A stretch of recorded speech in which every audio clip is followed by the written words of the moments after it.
Om Shri Sai Ram. My humble pranams at the lotus feet of our beloved Bhagwan.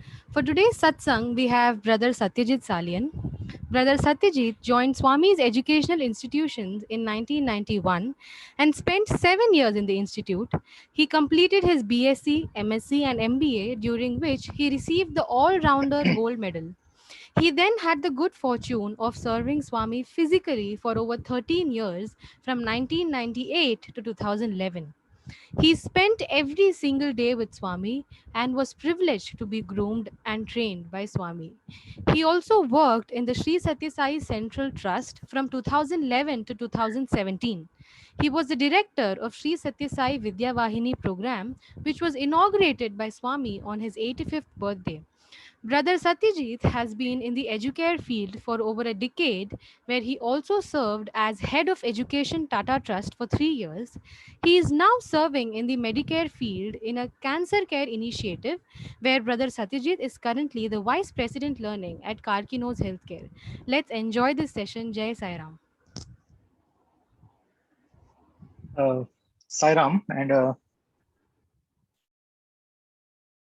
loving and prayerful salutations at Bhagwan's lotus feet. Esteemed elders, dear brothers and sisters, a very, very loving Sairam to all of you. Thank you for this wonderful opportunity of having a satsang. It's always a pleasure to reminisce about Swami, to speak about Swami.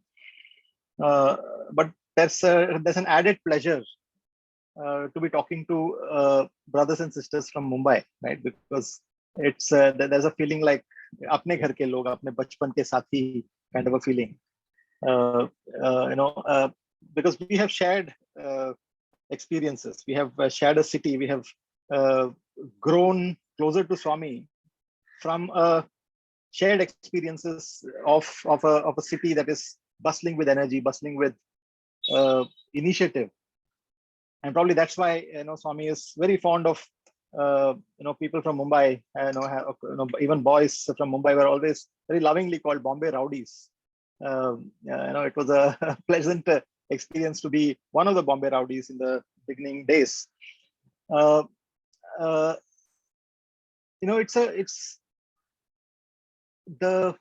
I look at Bhagwan, I look at the richness of the experience, the richness of his presence. 10 years down the line now, as I rethink on those beautiful days, beautiful moments spent at his lotus feet, the experience that he has been, the experience that he has curated for all of us, that is becoming richer and richer and richer. There is greater gratitude, there is deeper gratitude towards him for all that he has done for all of us. And one of the most beautiful things that has happened, especially in Mumbai, was the kickstarting of the Bal Vikas movement, right? And this was the period where this is the period when we would have been otherwise the children would have been speaking a lot, would have been doing so many activities about preparing for the Ashadi. This is the period of time. Just give me a second. Just give me a second.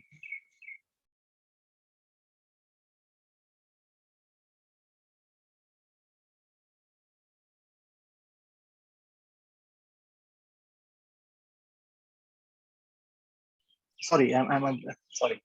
So what I was saying was, this was the period when the Bal Vikas children. I don't know whether this year we are going to Prashant Nilayam. It's a very sad thing that the children will be probably would be missing another opportunity like last year. But the Bal Vikas movement and the Ashadi drama is again a curation of Bhagwan. It's an experience of a lifetime that he has created for all of us, for all the children to go through, right? And it builds the connection to Swami through activity, the connection to Prashant Nilayam through intense active participation for over a month or longer of preparation, and the experience of being in Prashant Nilayam and making that presentation to Bhagwan, or doing that same presentation in Dharmakshetra, and attaching yourself very closely, heart and soul, to Bhagwan. I think that is the curation that Bhagwan has done, right? And always the memories of Mumbai and the memories of the Ashadi Ekadashi programs are always very rich in our minds. Even for those 25, 26 years that I was there in Prasanthi Nilayam, every year we would look forward to the Ashadi dramas and the Guru Purnima celebration. The connect was always with that funkiness of the Bombay play, right? The Mumbai play had creativity, had a funkiness about it, with a very beautiful underlying spiritual message presented in a very creative manner. So that is, if you really look at it, though I was never part of the Bal Vikas program, but the experience that Bhagwan has trained the Bal Vikas gurus and that entire Bal Vikas movement to curate for the children, that is a very, very important task. And as students of Swami's institutions, we got that experience, right? To be part of those grand sports meet programs, to be part of those massive dramas for his birthday. Those are, again, if you look at it from Swami's point of view, it's the curation, right? We always think of Bhagwan as a creator, right? And he's a creator of everything. But have you ever thought of him as a curator? No, curator is someone who is in charge of a museum, right? A curator is one who has who takes care of, or who is the superintendent of something very important, especially a museum or a place of exhibit, etc. But he is someone who is in charge of something important, right? A curator, and he is the curator of our lives, and he curates life experiences for us. Now, our lives are his museum, right? Our lives are his museum, and he is curating exhibits in our lives. I'll talk about this. That will be the theme of what kind of curation he does, and how those curations are an important part of his presence in our lives. I'll come to the topic. I'll build slowly towards the topic. But the curation that he did through the Bal Vikas movement, and what he did through the integral education system at the university, is a life-changing experience. Now, for me, the biggest life-changing experience came during the Shiva Tandava drama, the Shiva Tandava dance that I had an opportunity of presenting in Bhagwan's presence. When I had gone to Prasanthi Nilayam in 1991 as a student, I was an extremely nervous fellow, right? I mean, I had finished my 12 years of education in Mumbai, but though I was confident in my subjects, my mathematics and science were reasonably sound, I had cracked the entrance exam, I had gotten to Swami's institutions, but confidence-wise, I was terrible. I still remember my chemistry teacher, calling me for a viva. He's a small, skinny gentleman, Mr. Nageshwar, Professor Nageshwar Rao sir. He told me, Satyajit, come for viva. And I didn't know what a viva is. I just followed him towards the next lab, and he told me to stand in front of the blackboard. Just that fact of standing in front of the blackboard and he sitting down made me start shivering. I'm just taking a picture of what a nervous wreck I used to be when I joined that institution. And from there, the holistic experience of education that Bhagwan had curated for all of us, the drama, the continuous discourses that we used to listen to in Bhagwan's presence, the dance, the sports, the encouragement, the deep spiritual discussions, the awareness program, the holistic development that happened during those few years was unbelievable. And I was naturally, for some reason, I automatically got gravitated towards dance, and I did Bharatanatyam, Kuchipudi, whatnot. It was such a beautiful experience that Bhagwan had curated for us. And finally, the biggest moment of pride and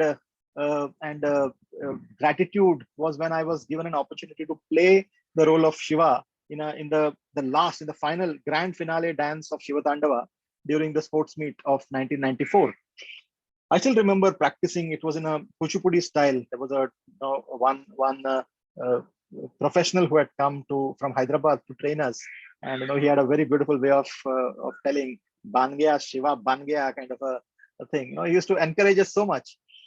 And so here I was practicing Shiva Tandava and learning the nuances of Kuchipudi, and doing that high jump, very, very high. You need to make that high jump of Shiva Tandava, getting the body language right, and all those things. It was very, very, powerful experience. We had a rehearsal in front of Swami, and I was thrilled that I will be getting a chance to dance in front of Swami in the Purnachandra auditorium. Uh, it was unbelievable for to think that I'll get a chance to present that first few steps. It was the entire dance had not yet been curated. The first 20 seconds of the dance is all that I had the opportunity to present in front of Swami. So we danced, and there was one step in which I was supposed to put one foot forward and my hand like this. There was a beautiful step. Put one foot in the front and drag the next foot, and then put it in the front and then again drag the foot. So that was the step that I did, and I had practiced it well in the institute, in the hostel, in the college hostel, in the hostel dining hall. I practiced it well, and I did without any thought. I did the same step for in the Purnachandra auditorium also. It was just 20-25 seconds of dance, but extremely vigorous. So by the time I finished, Swami beckoned me. I told me to come forward. I went closer to him, panting and full, because the dance was so vigorous. I was panting there. So I went and stood in front of him, and the Swami said, of all the dance, he did not give me any other feedback. He said that, see, don't, in this dance, don't drag your feet. You lift your back foot and keep it front. The master had very clearly told that the beauty of the dance is, you put the front foot forward and drag the back foot, and then put it forward and drag the right foot and put it forward. It was a very graceful step, but Swami said, don't drag it, lift your leg and put it forward. Lift your leg and put it forward. Otherwise, it will start bleeding. I was so thrilled with that whole thing. Yes, Swami. Yes, Swami. I was very happy. And, I went and stood in the corner, still basking in that glory and basking in that moment of, Swami has spoken to me kind of a thing. And then Swami started looking at the next programs, and he was doing, as I was looking, I felt my toes feeling wet. My toes were feeling wet. I was wriggling my toes to see what is this wet. I could not see much in the because it was shadowy area. But then it started hurting. When I looked down, I saw that all my toes had got skinned. Right, it had become wounded, because in Purnachandra there was some sand, and the floor was not very smooth.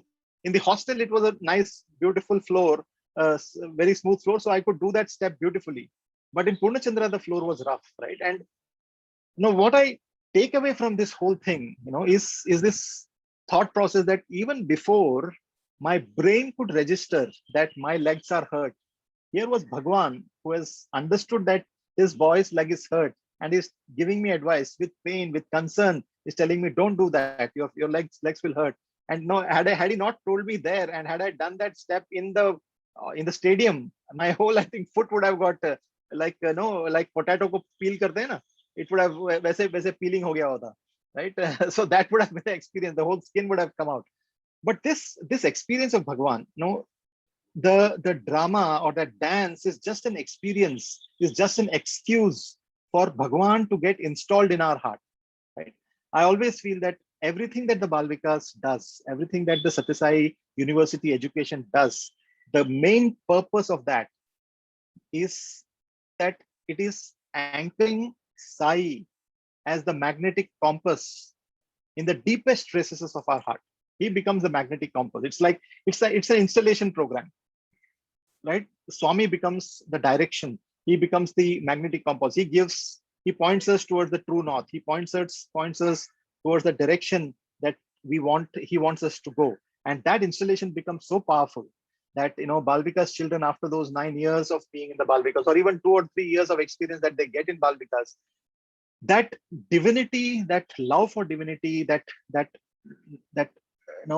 outlook to life, about leading a positive life, leading a life of purpose, becomes so beautifully installed in their hearts that their entire life becomes a beautiful journey, right? I think that is the most important aspect that I thought, and the Bal Vikas, the moment the whole Shiv Tandava thing actually happened, I always cherish the photograph that I have of with Bhagwan. Right? I don't know whether you are able to see this. There it is. There is Bhagwan holding my hand, and I am standing, very sadly with my mustache in my hand. after all that drama, इतना पसीना हो गया था कि मूछ जो शिवा का था वो मेरे हाथ में पड़ा हुआ है, right? And so, but I still remember the day. I was I know by the time I had come this is just outside the interview room. By the time I had come from the ground, my program was the last program, and by the time the program got over, Swami had already left. I mean, as soon as the program got over, we gave Aarti to Swami, and then Swami left. And by the time I could figure out how to go, boys had already started running, and Swami had already reached the mandir. I remember sitting with this whole Vesha of Shiva with this thing. I was sitting on a motorcycle behind one of my friends, and through the crowded roads of Puttaparthi, I was taken. Everybody's looking around, ye kya ho raha hai? Kind of a thing. As it was such a wonderful experience. But by the time I came there to the mandir, Swami had already given photographs to everybody, and he had gone inside, and he was probably having his dinner. And this was a time when Swami had never spoken to me. I was one of those boys outside there in the crowd, and I was really sad. I was sitting silently in this place. I was just seated outside alone. All the other boys were all seated in the other side. And as I sat there, my mustache fell down. It was a nice, beautiful mustache of Shiva, and it came into my hand, and my heart sank. Right, I still remember all the boys laughing from all that side, telling that, hey, this fellow looks like a girl now, right? And and I was trying to fix it back, and it's falling again. Fix it back, it's falling again. And Swami has already gone inside. I probably will not get a photograph. Just look at the no what I'm narrating an incident here, but at the same time, please understand the beautiful pangs that Swami is creating in the hearts of the youngsters, right? The yearning, the Swami ke paas rehna hai, Swami ke ekdam kareeb jana hai. That desire that he's kindling in our hearts, right? That is the beauty of Bhagwan's relationship with us. So I was sitting there, but as soon as Swami came out, and he was looking at all the boys, and his eyes fell on me. Ada da da da Shiva, the way he said, Ada da da da Shiva, come, he told, and he grabbed me. If you see how he's holding my hand, and he gave me a photograph. This is one of the most cherished aspects. It's more than nearly 30 years now, right? I'm probably double the weight of that young boy there, but I can go into that photograph. I can go into that photograph and relive those moments, right? And the beauty of this, I always keep in the last few months, as I've been speaking to devotees, I always keep telling devotees that this is not the experience of Satyajit. This is not an experience of Satyajit. This is an experience that the Divine Master has given to one member of our species of humanity, right? It is each one of our experiences. So I'll take time out, take 5 minutes just to set context of how to listen to satsang. Not just myself, not just my experiences, but how should you all listen to a satsang? Now, there are 3 points of view, right? You can always look at the satsang from 3 points of view. One is you sitting there as devotees, listening to the experience of one devotee with Swami, right? You are sitting, you're the audience, and you're listening, you're thinking about, okay, here is an experience of Swami and this boy, right? And I am sitting, I am here, I am this person who is sitting and seeing that thing between those two. That is one way of looking at it. The other way of looking at it is to understand that this is not XYZ, this is me, right? That you can put yourself in the feet of this boy there. You can think, what would that boy have felt? How that boy would have felt sitting there. No, for me now, it is some photograph, it is somebody else. He does not look like me anymore, right? He's he's a smart chap at that point of time. I'm a fatty right now, but he's somebody else. But I can look at that thing, and then I can think of what must be going through his mind, what he's going through, and what a pleasure he must have had to be standing next to Swami. So I am that person. I am in that photograph standing next to Swami. But the third point of view, the first point of view is that you are this person here sitting and the audience. The second is you are here. What is the third one? You are here. Can you put yourself in Swami's feet, in the place of Swami, and think of What would Swami have felt pulling that boy and giving him that chance? Can you think of the compassion of Swami? Can you feel the compassion of Swami? Can you feel that love coming out of Swami's heart? Can you uh, visualize that beautiful, and can you feel that beautiful bond, that the effort that Bhagwan has put in to create that experience for that boy, right? So always, when we look at the whole experience from 3 points of view, as an audience, as the recipient, or as the giver, right? That experience becomes yours. That experience becomes personalized, right? So this is something that I keep telling all the groups that I interact with, all the devotees that I speak to. I make sure that I convey this, because it is not about XYZ's experience. It is the divine experience that has been curated by Swami. Sai is not just the creator; he is the curator. He's the curator of experiences, only to make sure that there is one magnificent experience of a lifetime of being a devotee of Sai, of having divinity installed in our hearts, right? And the whole presence, that whole aspect of installing himself in our hearts, right, is because Sai wants to be a catalyst in our lives, right? He wants to be a catalyst. What I'm from.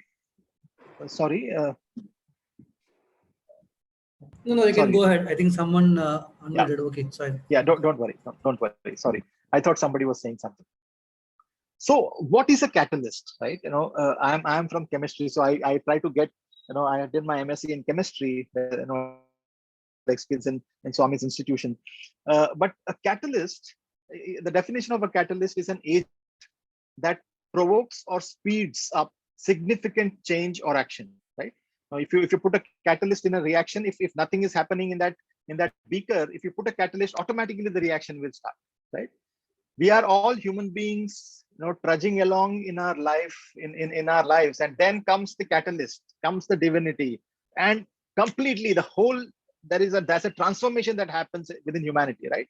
And he is the catalyst in our life, and he is a catalyst always is something that brings about a significant change, a major transformation in just by the sheer presence. And one of the most important definitions of a catalyst is that the catalyst remains unchanged in the whole process.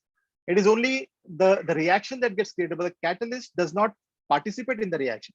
The catalyst is just that presence, right? It is the divinity that has come. It has catalyzed a transformation. It has created a transformation in humanity. It has created a movement. The divinity has created a movement of positivity, of yearning towards God, of bringing in that divine being in all of us, and that catalysis is what Bhagwan has created. He creates multiple changes, right? Every individual has a story to say, story to narrate about what change Bhagwan has created in their own lives, right? Families have transformed, individuals have transformed, of course, families have transformed, entire clans have transformed. I have seen devotees where 6-7 generations of devotees have been 6-7 generations have been devotees of Swami, right? There is one gentleman. He is he was a very close, a very a beautiful experience of Swami. He's around Swami's physical age, and and Swami was blessing his great grandson one day, right? His son's son, right? And when Swami was blessing his great grandson, this gentleman very lovingly says, "Swami, my grandfather also had your darshan." Right? So 6 generations in the male lineage of this family has been transformed by his presence. The catalyst, Sai is the catalyst that transforms entire generations, right? And what I'll be speaking today is about Sai as the catalytic presence in our lives. Now, how he becomes the catalytic presence in our lives. Now, he creates he creates such a wonderful experience in our lives. He creates such a beautiful thrust, such a beautiful push in our lives, that we are never the same. We are completely transformed. And it may be 100 different changes that he may bring about in lives. He may make someone rich. He may make someone poor. He may make someone go into a completely different career. He may, he does so many things into life, but those are all incidental. The most important and the only one transformation that he is bringing about is that you are divine. Every experience, if you really look back at your life experiences, each one of your life experiences, if you really look at the the narrative of your own life, right? Every single aspect is towards that one message, that you are divine. And that, and the second, the corollary to that is that you are divine, but you do not know it. You have to put in the effort to know. You have to remove that which is not divine part of you, the unnecessary things in your personality, to make sure that your divinity comes forth, that you are divine. That is the only one reason of that catalyst coming into our lives, of that divine master coming into our lives, only to drive home that point that we are divine, right? And so, when I was speaking about Sai being the curator of this museum called Our Life, I like to think of it as two very important exhibits. If you look at our lives as museums, there are two exhibits, and all the narrations that I'll do, all the sharing that I'll do, the experiences that I'll share will be about Swami curating an experience for us, Swami curating an experience for me as individuals, that's amongst you, right? And this is an experience for all of you, right? And the one of the important exhibit is the Daivati.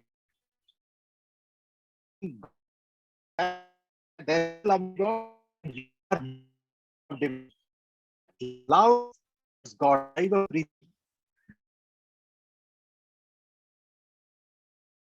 need to be in love with God.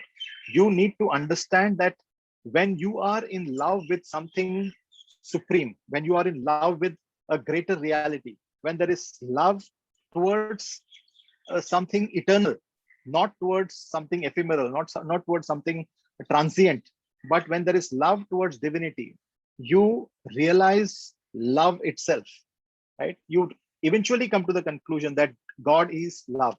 Prem Ishwar hai, Ishwar Prem hai, right? But that first step is to have that love towards a form, love towards Swami, love towards the entire gamut of divinity, in whatever religion it may be, right? But he makes it closer.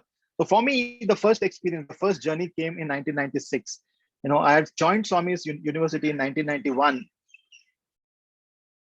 But the first time that I got an opportunity to really come very close to Swami, and and that completely transformed my life, was in 1996, right? And it was sometime in February 96 or March 1996 when Bhagwan came. Bhagwan had already gone to Vrindavan, but he normally at the end of the academic year, he goes from Parthi, he goes to Vrindavan. And and then we finish our exams and we go home. But that year, he had, after the sports meet in January, he had gone to Vrindavan, and then about 3 to 4 weeks later, he came back to Parthi, and we were like supremely surprised that we had thought that it's our MSc, and we had the we have completed our experience in Swami's institutions. We don't know whether we'll come back for MBA or not, whether we'll get admission or not. So we were resigned to the fact that our experience in Swami's institutions are over. And I was feeling extremely sad that I spent 5 years and I had hardly any experience with Swami, except for that Shiva Tandava incident, or during the 95th birthday drama, a few incidents. I had not had any interaction with Swami. So I was very dejected. And that's why when he came back to Parthi, I was supremely excited, right? I was so thrilled that here is one more month of Swami's presence to be experienced. And every time I would see Swami's car, I used to run behind it, and I was like crazily in it was more of a panic that Swami, I have not experienced you sufficiently. I have finished this 5 years, I have not experienced you sufficiently. That craving had become intense. And the response of Bhagwan was so beautiful. One day I was seated in the mandir. It was bhajans were going on. Swami had the interview, the whole darshan got over, the interviews got over. Swami came out, spoke to the boys, again went inside. The bhajans started, and I was seated and singing the bhajans. I was currently where the samadhi is. No, at that place we were all allowed to sit at that point of time. I still remember sitting at that place and singing the bhajans. Normally, Swami sits inside the bhajan hall, and after the bhajans get over, he takes arti and goes all the way to Purnachandra auditorium, right? But that day, in the middle, after 3 or 4 bhajans, he came out, and we were all very happy that Swami has come out to darshan. He came out straight to me, and he came very close to me. I had my MBA application form in my hand, right? And I was holding it like this, and Swami came close and said, "Yemi." I told Swami MBA application, and Swami blessed it. Swami put his hand on the this thing, but he came close to me. He whispered in my ear, in a very loud voice, not whisper. It was, the bhajans were going on. It's like as if you come very close and then shout into somebody's ears. He came close, and his hair is this big here, so close. It's tickling my face, and he says, "Come with me to Kodaikanal, don't tell anybody." Right? No full stop, no comma. "Come with me to Kodaikanal, don't tell anybody." One instruction. And that transformed my life, right? And going to Kodaikanal and being in his presence was an unbelievable experience. He there were so many lessons in that first few days, lessons about being attentive, lessons about being completely focused on Swami, lessons about the beauty of silence, the sheer power of silence within Kodaikanal. We would tiptoe up the stairs, knowing that Swami is just sleeping behind that wall, just one wall separating us from Swami's bedroom.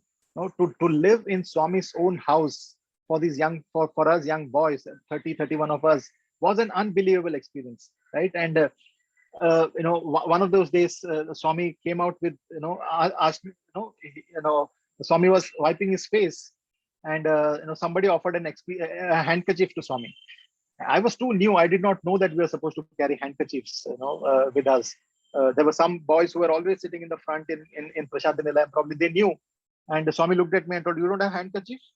I told, "No, Swami." That afternoon, he gave me a bundle of handkerchiefs. Right? He gave me so many handkerchiefs. He told, "Keep, always keep a handkerchief for Swami." So I was so grateful that Swami has given me about 15, 20 handkerchiefs, this big bundle of handkerchiefs. So I folded one very nicely and kept it in my pocket. And the next day again he came closer, and another boy gave a handkerchief to Swami. And again Swami looked at me, "No handkerchief?" "Swami, hai, pocket mein rakho, buddhi nahi." Right? And he says, and I did not know what did I do. I when to give Swami the handkerchief. Third day again, Swami came.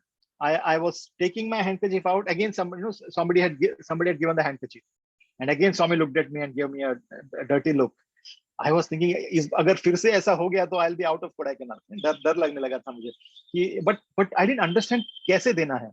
Then I observed that whenever Swami is going, Swami had the habit of doing this with a sleeve.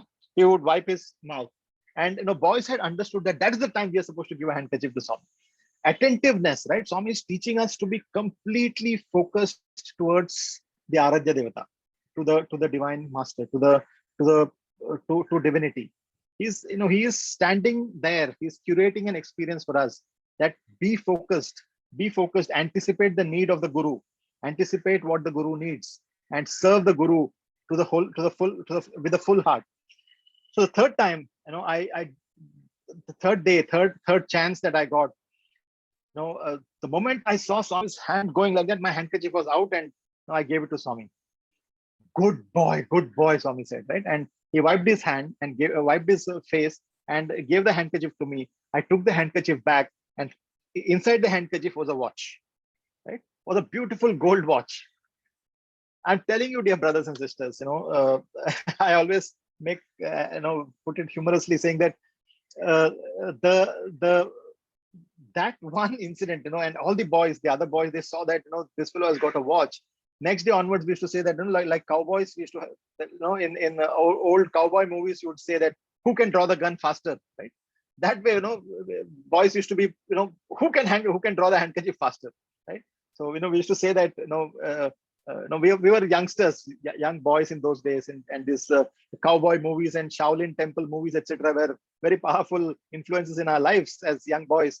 So some boys used to say that, after that incident, boys were not doing namaskaram, like they used to do Shaolin namaskar, because the other hand is waiting for the handkerchief, right? So just waiting how to pull out the handkerchief first and give to Swami, kind of a thing. That attentiveness, no, I'm just putting a humor around this, but the way Bhagwan teaches us to be attentive to him, right? So the focus point is Bhagwan. No, he becomes the center of attention for those around him. One of these days, in this was 1996, and still that same year, he asked me, hey, boy, कौन सा अवतार पसंद है? कौन सा अवतार पसंद है? रामा पसंद है, कृष्णा पसंद है? Now, in those days, I was, very particular that, divinity means it has to be, Maryada Purushottam. So Rama was my favorite. Krishna, I had always had the thing that Krishna had done, this and that, and he was an arguable life he has led kind of a thing, right? And it was, so I had my thoughts about, I had not done enough reading about Lord Krishna's life, I had not formed an attachment to Lord Krishna's life, right? And I told Swami, Lord Rama, Swami, Krishna pasand nahi hai? I told Swami, Krishna pasand hai, lekin, but Swami, Rama is my favorite. The Swami is, Swami looked at me, what about Bala Krishna, small Krishna, Chinni Krishna? I told, yes, Swami, all that beautiful face of Lord Krishna, and the Govinda, and the childhood pranks of Krishna, and that cherubic face of Krishna. Yeah, that was something that we are always in love of, right? In love of. So Swami said, very good, very good. And then he materialized. He materialized a beautiful small, I don't know whether you can see it on the screen, but this is a beautiful idol of Krishna that Swami had created for me in 1996. It's such a beautiful small, in such a small piece. There is so much of detail, including the peacock feather, and and that cherubic, that beautiful face of Lord Krishna. And to me, just this small incident has, it took me into a study of Lord Krishna's life, right? And I started reading up on Lord Krishna, reading up.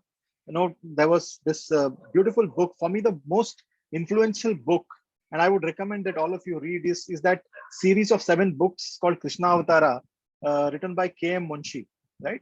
I was so fascinated. I think in about 15-20 days, I read all the 7 volumes, right? I was passionate about it. And, and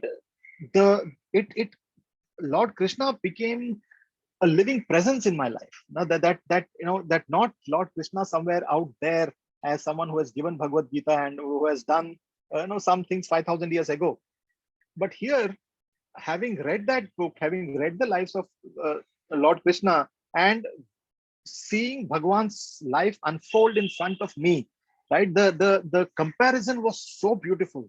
The way Bhagwan managed an international organization, the way he empowered people, the way he made kings, right? Krishna was always called as a king maker, right? Rama was a king, but Krishna was never a coronated king. Krishna was a king maker, right? He would, he was the one who was the energy behind every dharmic individual, right? And that's the power of divinity that Bhagwan wanted me to realize. And and this is the curation, right? A small inquiry, a small thought into the mind of a youngster, right? And it that is what catalysis is all about, is it not? That is what a catalyst does. It completely creates a transformative engagement with divinity, right? And that's what is the takeaway from this small incident at at Bhagwan's lotus feet. He did so many such materializations. In one of the years, he had created he just rotated his hand, and this big, it was this big, a pendant that came to his hand, this big, literally this big. I can't say that it's this big, it was this big, right? With 3 Shivalingas in it. And it's about this big, and there was a huge chain around this. And then we were like, eyes popping out, and he had just materialized, and that this big pendant with with that chain dangling from his hand. He did this, and it came, the thing, that pendant was here, and that huge chain was hanging from it. And he said, "This is. Do you know what this is? This is Ravana's pendant." Right? There are three sphatica lingas, three not sphatica, sorry, three I think red, ruby, sapphire, and emerald, three stones were there, and there were 1008 small lingas in that entire chain. I remember he wrapped it in a handkerchief and told me, "Keep it in your pocket." Right, and we had to go to another house. I was shivering with fear, telling that, my God, Ravana's chain in my pocket. I was, but the thing is, with just that incident, everything that we have heard, everything that we have read, it becomes real. And the narrative and the narration of Bhagwan, when Bhagwan spoke about the grandeur of Ravana himself, right? Of what a great Shiva Bhakta he was, of what a great devotee he was. But just because of small doshas, right? Just because of that desire for somebody else's wife, that one negative quality completely brought down the Lord's the Lord's wrath on him, and he had to be eliminated. Right, and for the young minds, dear brothers and sisters, there are Balvikas gurus, I'm sure, in this group. The ability to narrate an incident, the ability to recreate the life of a divine being in front of children, it has such a powerful impact on their lives. It has such a transformative, not just from the character point of view, but from the imaginative point of view. I always say that, do not show pictures, do not give them videos, do not give them even pictures. Narrate the story. Narrate. A good storyteller, a good Balvika's mother, a good Balvika's guru narrating the story sparks up the mind of a child, right? The child's imagination soars. The child creates her own memory, or her own visualization. He or she fills so much of detail into the story that you have created. And when you give that opportunity of drama, of creating, all those things becomes part of the child. To me today, it is like, I don't have just relatives in this era, right? It is not just me and my mother and my wife and my father and my cousins. All those characters, my uncles and aunts are here. So also are my sister Draupadi and my cousins, the Pandavas and the Kauravas, and so is my fellow servant Hanuman. They are all part of my life. They are all part of my life. I remember getting so impacted by that one incident that Swami narrated, like that, when Hanuman jumps across the sea to go and fetch, to go and see Sita and come back. When he's jumping, he's on a mission, and one of the parvats, it comes up on the road, on the sea, and he's about to smash, and that parvata says, no, I'm only here to help you. Come rest for a while, and then you can jump again. No, you are on God's mission. I'm here to serve you. And Hanuman says that I will never sit when I am on a mission. How can I rest when Bhagwan has given me a task? I was so, just that one incident, dear brothers and sisters, right? Just that one incident. I remember, from 2003 onwards, when Bhagwan had a fall, and he had that operation. I considered myself on duty, right, to take care of that. I remember from 2001 to 2003 to 2011, I don't recall sitting and having food, right? Except for times when Swami would make me sit next to him and have food. All those, whenever I was on duty, I always, just that one incident of Swami, that narration of Swami saying that Hanuman did not sit, right? That became so real to me that I would only, all those times, Mrs. Ratanlal Amma, she would say, "Baith ke kha beta, baith ke kha." I told her, "Theek hai." I was, I would just gobble food, standing, and rush back. So, I mean, please don't think that I'm not telling something great about myself. I'm just, the only point I'm making is the impact that a divine master has on the life of a young boy, of a young mind. And that catalysis, and if that's why I keep on emphasizing the fact that Bhagavan is a master curator. He curates experiences of transformation in our lives. And if we put ourselves in his shoes, right, if because he always says that you should become like me, that small aspect of his curation aspect, Sai as the curator, if we can take it on ourselves as Satisai organization members, as his devotees, as his Balvikas gurus, to curate that lovely experience in the lives of children, to create that that small catalysis towards transformation. How can we do that? I think that should be our focus. Our energy should be always towards that. Right. So here is Bhagwan. Now, coming back to the main topic of main narration of Daiva Preeti as an exhibit, right?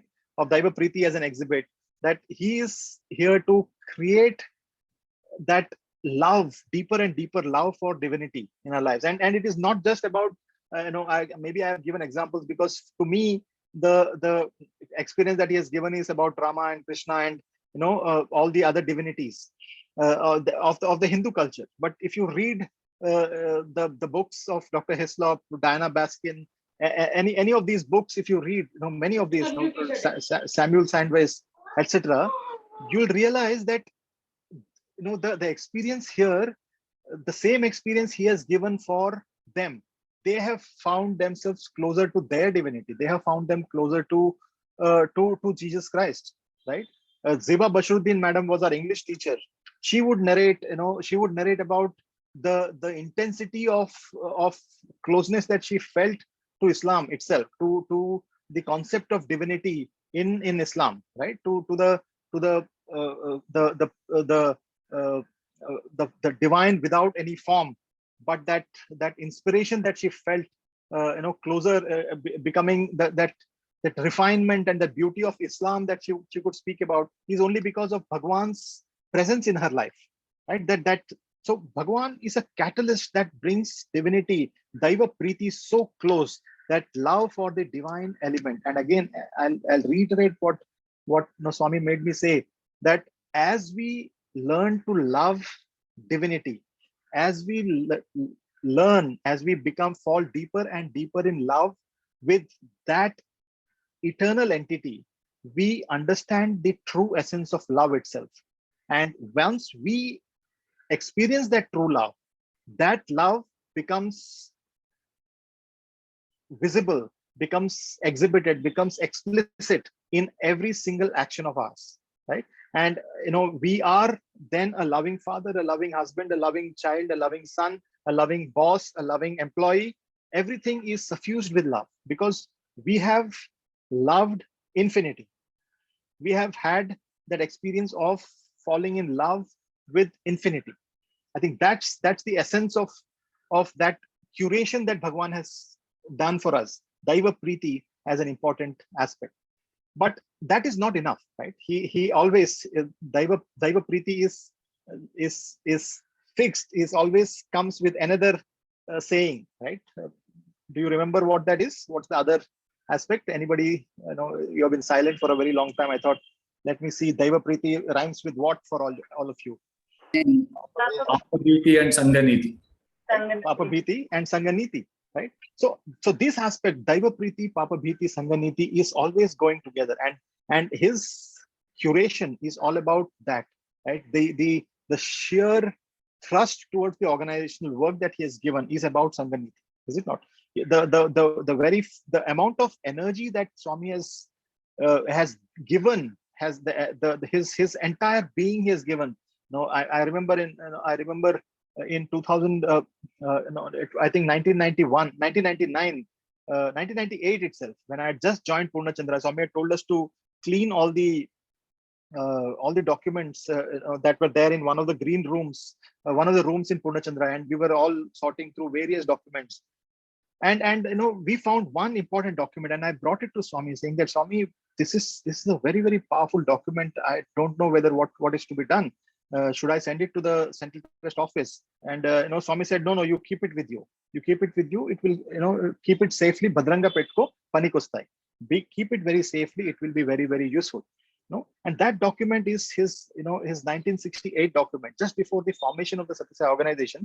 He has created an entire document on stamp paper, and he writes that who am I, right? If you really look at it, 68 or 1926, 36, 46, 56, 66, about 42 years old. Swami is 42 years old, and it's in the middle of his existence on this planet, right? Somewhere in the middle of his existence on this planet, and he writes this document saying that I have come here with a mission. I have got no relationship with my family. I have got nothing, and nobody has any say in what I have created here on this. It's a legal document that he creates. He has given his everything to the organization, right? He has given his everything to the institutions that he has said, telling that, I am here for my devotees. The powerful energy that he has given to the Sathya Sai organization, to the institutions that he has built, right? He is telling that there is nobody else from this who has got relationship to the physical frame has anything to do, has any say in the matter. That document, and I remember in 2011, we had got that document attested by Indulal Shah sir. Indulal Shah sir is one of the signatories as witnesses to that document, right? So just to drive home that energy, that here is a selfless organization. He is an organization that I have lent my name to, and which should work towards the most powerful work, and that is of selfless service to humanity, right? That is the energy that he has given to this entire organization. And that, and the crux, the essence again, what he has curated for all of us as a master curator, is that message of Sangha-Niti, right? To lead, to have that unity, to have that samashti vision, right? And that moral samashti vision, right? That is what Bhagwan has done for all of us. And the third aspect, the Papa Bhiti aspect, I'll just finish with that one last experience. I know it's about 7:50 now. I'll just end with one last experience about the Papa Bhiti aspect. It's if you see, most of the experiences that I've spoken about is about his presence and his small experiences that he's created for all of us. This was sometime in 1996. I had just started my MBA. This was, I remember, October 1996, just after Dasara. I remember my parents had come for Dasara and they had gone back. I was still in the hostel. My brother had gone with my parents. I was all alone in the hostel. I was, very few, out of the 300, 400 boys, about 50 boys had stayed back during that vacation. I had stayed on. After 1995, I never went back home. I went back home only after in December 95. I had come to Parthi, and then I went home to my parents' home only in, I think, September 2011. Right, 15 years I was with Swami throughout. So I remember not having gone home that vacation. And but beautiful thing was that every afternoon, every morning and evening, it was vacation time. And every morning and evening, I would come for darshan, and Swami would, to call me inside the interview room and speak to me for a long time. And one of these days, when I came inside the interview room, he asked me, if I give you a tiger claw, will you keep it? I was absolutely surprised by this statement. No, puli goriste petkuntava. If I give you a tiger's claw, will you keep it? I told Swami, I didn't understand, Swami, na kartam kali samjha nahi, Swami. I think it was October. Probably I had started picking up Telugu by then. I still don't very clearly recall whether the conversation was in Telugu or in Hindi, but I think it was Telugu by that time. And so he told, he exactly had told me, puli goru petkuntava. I told Swami, tiger claw is petkuntava. I told Swami, samjha nahi, Swami. Again, he asked me, will you keep a tiger claw if I give you. I told Swami, if Swami gives me anything, I will keep, Swami. Swami, but why are you asking, Swami? For your protection, Swami said. Then I told Swami, you are my protection, Swami. I don't have no other protection, need for any other protection. He told, Manchit, stunt, he told. And he, he took me inside and gave me some tiffin and told me out, go out, go and sit. I'll go for darshan. Next afternoon, I came again for darshan, again came into the interview room, and he told, as I sat down, he said, Imra, Puligor petkuntava, Puligor iste petkuntava. Again, same thing. If I give you a tiger claw, will you keep it? I said the same thing, Swami, whatever you give, I will keep, Swami. But why are you asking me? You are my protection. You are everything. I remembered, Swami giving a discourse a couple of days prior to that, where, he says that, Mother Sita wanted to go with Lord Rama to the forest, right? And, when Rama was told to go to the forest, Mother Sita said that I want to go with you. And Rama is, dissuading Sita, saying that, no, you can't. Your duty is, here with the parents here. So you should be here. You should not do that. You should not come. You stay with the Kaushalya. She will need you. So you be here. No, my place is with you. I will only follow you, Swami, and I want to go with you. No. There are lots of wild animals and this and that in the forest. No, it will be very dangerous for you. And Lord Sita and Mother Sita laughs. She said that when the Lord of the universe is with me, why should I be worried about the king of the jungle, right? Why should I be worried about various things? So you are my protector, Lord. And so all that discourses were in my head. I told Swami, you are my protector. I don't want anything else. Abba, pativrata, stunt, he said. And he again brushed it aside and he went inside. The third day again he asked. I was now getting worried. Again and again, Swami is asking something and I am saying no. But I feel that I should not be saying yes. I was thinking. So I just said, Swami, whatever use your thing, Swami, but you're my protector, nothing else. He didn't say anything, left it. That night, after 3 such days, that evening when I slept, I was alone in the room. All my roommates had gone for vacation. I was alone, sleeping alone in the room. I had a very, very vivid dream, right? I was sleeping on my bed. And by the time I got up, I remember that my whole shirt was covered with sweat. It was winter, it's October. October was already winter. Late October, November had started. It was already winter. But my whole shirt was drenched in sweat. I mean, literally as if it has been dipped in water, that much of sweat. And the dream was this, right? I dreamt that I was floating in a very, very smooth vehicle, right? It was an open vehicle, completely open vehicle. I was sitting right in the front. And I was like thrilled at the smoothness of that vehicle, of the travel of that vehicle. And as I was traveling, I see one more vehicle coming with the same speed and the same make. And there was a person who was not looking like Shirdi Baba, but something inside me is telling that it is Swami, or it is Shirdi Baba in the form of Swami. Some confusion, but I know that entity is Swami or Shirdi Baba, one of the entities. And he is sitting on that thing. And I look at him and he's looking at me. I don't even do namaskar. I'm just trying to figure out who that person is. I'm confused in the dream itself. And that person, he comes out, pushes his hand and he tries to push me. And I'm worried. I'm trying to save myself. It's going at a very high speed and he's trying to push me. I'm wondering, why is Swami trying to push me? Why is he doing this? And then all of a sudden, there is a brake. There is the vehicle applies brake. And I realized that in front of me, there is a huge lorry, a huge truck, which carries that construction rods. You would have seen that construction rods that are taken this way, that bent construction rods. And as I go and slam into that thing, 3 + 3, 6 rods go through my chest and it comes out from the back. And I'm in excruciating pain. And I could feel the pain. I could hear the scream even after I got up, right?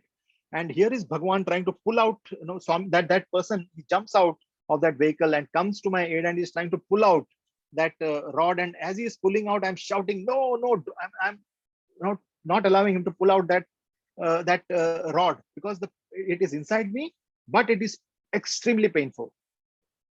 I got up at that point of time, completely covered in sweat. Hair is covered with sweat, t-shirt is covered with sweat. I ran to the bathroom, washed my face, and I was so worried.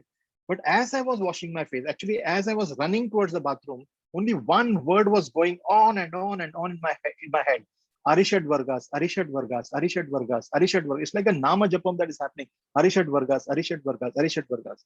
Arishad Vargas is Swami's narrative.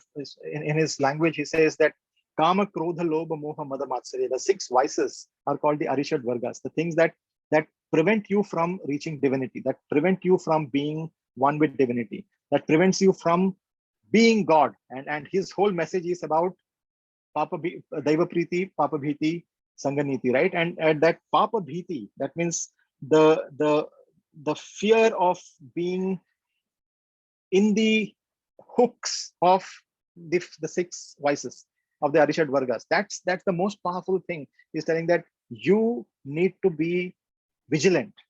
Vigilance on oneself, vigilance about your daily life, vigilance about the direction of your life, vigilance about what you do, about your thought, word, and deed. That is the most important message that he is driving home. And that afternoon, that morning, I went for darshan completely dazed. It was early morning. I think it was a Saturday or a Sunday. We had gone for the early morning darshan, and I was in 2 minds whether I should tell Swami about this dream or not. That dream was so vivid, so real to me, and I was so scared about that dream. I didn't know what to make out of it. But at the same time, it was about Arishad Vargas, right? It is about the 6 vices that have gone inside me, and then I'm pushing away Swami as he's trying to pull out those rods, right? See, this is the struggle of humanity, right? We are so trapped in this in the sensory world that it takes a divine master to pull us out of it and to pull the world out of us, right? And so I was in 2 minds whether to speak about it or not. And that morning, there were some other guests, Indulal Shah sir and V. Srinivasan sir, all had come. So Swami, so we had company for lunch, and so I did not have an opportunity. So I was relieved in a way that should I tell about this or no? I was quite relieved, and so I did not get an opportunity. So morning darshan got over. Evening darshan again, I came again. My mind is racing. Should I tell him? Should I not tell him? Then I decided no. Whatever happens, even if I get blasted for saying that, oh, you're all filled with Arishad Vargas, you got negative qualities in you. Even if I get blasted, it is all right. But I'll tell Swami. I will not hide anything from Swami. So with that determination, I entered the interview room. Swami had already come, and he was already seated inside the interview room. And he said, "Hey, pocket mein kya hai?" I just entered. Darwaza bhi band nahi kiya hai interview room ka. Swami, hey, pocket mein kya hai? I told Swami pen hai Swami. Good student, right? We always have a pen in our hand. So Swami pen hai Swami. Aur kya hai ra? I told Swami handkerchief hai Swami. Dekho Swami, I'm such a devoted boy. I'm always keeping handkerchief for you. Swami handkerchief hai. Hey, aur kya hai? Dekho. And Swami ka photo hai Swami. See, such a devotion, so much of devotion. I'm presenting everything one by one. Hey, barabar dekho kya hai? And I pull out from my pocket. There is a tiger claw. Right? He's been asking me for the last 3 days. And that afternoon, as I enter the interview room, he's telling me, what is there in your pocket? And I find that tiger claw in my pocket. I was stunned. Swami, pata nahi, Swami, ye hai petko. Then it dawned to me, that telling that he has been asking me for the last 3 days. And today I find it in my pocket. I've just come from the hostel and it is already in my pocket. And he says, Chadda Swapna Rao Niko. He told, you will not get bad dreams. It is that magic of that miracle of having that thing on my pocket completely went tossed away, because I am thinking whether I should talk about the dream, and he's telling me bad dreams will not come. I ran, knelt down at his feet and started telling Swami, this happened, that kind of a dream. It was so painful. I was covered with sweat. As if he's all the sisters here will understand what it means to listen to to watch the rerun of the soap operas, right? If you've seen it last evening, again morning, they say play the same thing. It's the same. It's like the soap opera playing in front of him, and it's he's listening like a child. And then he materialized a chain for me, and along he put that thing into the chain, this, and then this is the tiger claw that Swami has created. And this is something that he said that keep it with you. You will this is something that will always make sure that you will not have bad dreams. Is what he said to me. It is a memory that be vigilant. It's about it's about vigilance. It's about the mistakes that we tend to make in our lives, and it's about making sure that we never lose track of the importance of our life, that importance of a beautiful life that is our responsibility to lead, being devotees of Bhagwan, right? So he has done so much for us. He has curated a life experience for each one of us, through direct interactions, through interactions of others, through dreams, through so many different ways. Each one of us has a story to say, to narrate about our experiences with divinity. And the more we think about it, the more we stay true to that that vision of the divine, the grander and the more satisfying our lives will be. And that is what life is all about: to lead a beautiful, balanced life, and to, at every fold, at every step, unfurl the hidden divinity within us. And with prayers to Bhagwan to continue to guide us, to continue to curate our lives, to give us those best life experiences, to make sure that we are all part of his divine master plan. I thank you all for this opportunity. I apologize, I probably have overstepped the time, but I got carried away with with the narrative. Thank you so much for this opportunity. Jai Sai Ram. Sai Ram. Sai Ram, brother. I've always, whenever I saw you along with Bhagwan, I used to always remember either Arjuna or Hanuman. Today you have quoted Hanuman in the, how he was, talking about the bhakti for Rama. And today, after listening to you, it was very, very nice, the experiences that you have given. It's a first-hand experience that you had with Swami. And we are all actually fortunate, very, very fortunate to have listened to you for the last 1 hour. And it will really make our lives better by understanding better the Daiva Priti, Papa Bhiti and Sanganidhi. And thanks a lot. Thanks a lot from Tane Samiti, from all of us, for this wonderful session. Oh, it started raining. Thank you. And It was not raining so far. Just now it started raining here. Okay. Great sign. We'll end the session with Om Shanti. Sure. Brother. Om Shanti. Shanti. Shanti.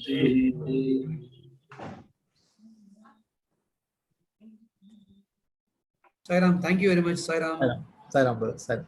Thank you. Sai Ram. Sai Ram.